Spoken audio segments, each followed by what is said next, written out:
Boleh ke kita hibahkan harta yang tengah dalam proses faraid?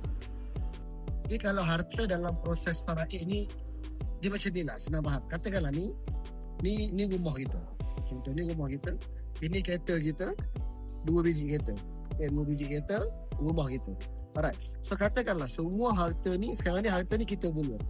So kalau lah masa kita hidup ni, kita kata aku nak hadiahkan kereta ini kepada anak Zulum.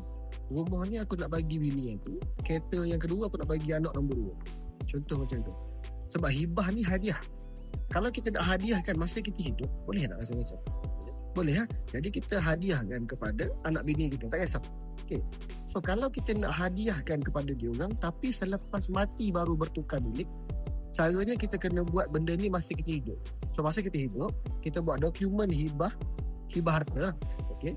Automatik bila mana benda tu dah sah, so rumah ni masih rumah kita. Tapi bila kita meninggal dunia, bertukar status kepada isteri kita, bertukar pemilik itu.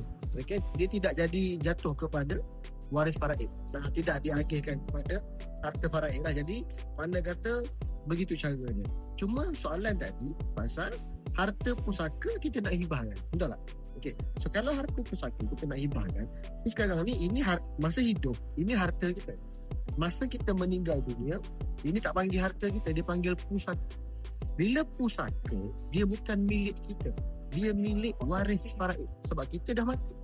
Masa kita hidup, dia harta. Masa kita meninggal, dia pusaka. Pusaka milik waris faraid. Kalau waris faraid kita ada 5-6 juga, so rumah ni ada dekat 5-6 nama sepatutnya untuk dibahagikan. Faham tak? Jadi kalau kita nak hibahkan harta ni, tak boleh maksudnya.